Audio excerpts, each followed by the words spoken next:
அன்புன்னு இருந்தா அன்புக்கு நிகர் அன்புதான். அன்புதான். உலகத்துல நீங்க வச்சு பார்த்தீங்கன்னா அன்பு ஒண்ணு இருக்குன்னா இல்லைன்னு வச்சுக்க எதுவுமே இல்லை. அன்பு இல்லை அப்படின்னா அதான் பைபிள் சொல்லுது, அன்பு சகலத்தையும் தாங்கும், சகலத்தையும் சகிக்கும், சகலத்தையும் நம்பும். உங்ககிட்ட எனக்கு ஒரு அன்பு இருக்குன்னா நீங்க ஒரு தப்பே பண்ணா கூட நான் என்ன பண்ணுவேன் அண்ணா அப்படின்னு சொல்லுவேன். ஆனா உங்ககிட்ட என்கிட்ட அன்பு இல்லைன்னு வைங்களேன், நீங்க எல்லாரும் செய்ய பண்ணாலும் ஆனா அப்படின்னு. ஆமா.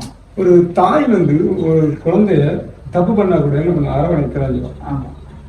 ஆனா அதே வேற யாரும் அரவணைக்கிறாங்க. ஒரு தப்பு பண்ணாலே இல்லை. ஆனா அன்பு தாய்க்கு ஒரு நிகராகும். இப்போ என்னன்னா நான் ஒரு காணொலி பார்த்தேன். அதுல எப்படின்னா ஒரு மீன், அந்த மீனை ஒரு குழந்தை கையில பிடிக்குது, அந்த அதை விட்டுருது, அந்த தண்ணிக்குள்ள விட்டுருது. அது நேரம் அந்த போயிட்டு சுத்தி போகுது, மறுபடியும் திரும்பி பிள்ளைகிட்ட வருது. இந்த பிள்ளை மறுபடியும் இருக்குது, எடுத்து மறுபடியும் தண்ணிக்குள்ள போடுது, மறுபடியும் அது போகுது. ஆனா அந்த பிள்ளைகிட்ட திரும்பி வருது.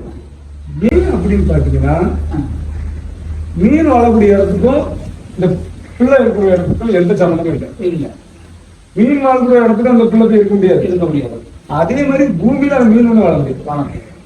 ஆனா ரெண்டுக்கும் வேற வேற பிரச்சனை. ஆனா அன்பு ஒண்ணா இருக்கு. அந்த காணொலியில பாத்தீங்கன்னா அது ரொம்ப ஒரு வித்தியாசமா இருக்கும். அந்த அன்பு இருக்கிறதுனால அது விட்ட உடனே திரும்பி வருது. அது கிராபிக்ஸோ என்னவோ எனக்கு தெரியல, ஆனா அது பாக்குறதுக்கு ரொம்ப அருமையா இருக்கு. சங்கீதத்துல ஒரு வசனம், சங்கீதம் ஒண்ணு இல்லை, பாவிகளின் வழியில் இல்லாது ஒரு பாவியான ஒரு மனுஷன் வந்தாருன்னா நம்ம என்ன பண்ணக்கூடாதான், அவன் வழியில வந்தா கூட நிற்க கூடாது வேதம் சொல்லுது. ஆனா நீங்க அப்படியே எடுத்து பாத்தீங்கன்னா பாவி யாருன்னு பார்த்தா எல்லாரும் பாவி. ஏன் அப்படின்னா ஒரு மனுஷனை மூடவே அப்படி சொன்னா கூட நம்ம பாவி ஆயிடும். அப்படி இல்லாம யாரும் இல்லை. ஆனா ஆண்டவர் அப்படி இல்லை. ஆண்டவர் சங்கீதத்தில் அப்படி இருந்தாலும் ஆண்டவர் பாவிகளுக்காக இந்த பூமிக்கு வந்தார். பாவிகளை ரட்சிக்கிறதுல ரொம்ப விசேஷமா இருக்கு. ஏன் அப்படின்னா ஒரு தூதனுக்கு கொடுக்கக்கூடாத ஒரு நம்பிக்கை, அதாவது அந்த தூதன் கொடுக்கலன்னா விடுதலை நினைவு அவனுக்கு மன்னிப்பு கொடுக்குது. ஆனா மனுஷனுக்கு மன்னிப்பு கொடுக்குது.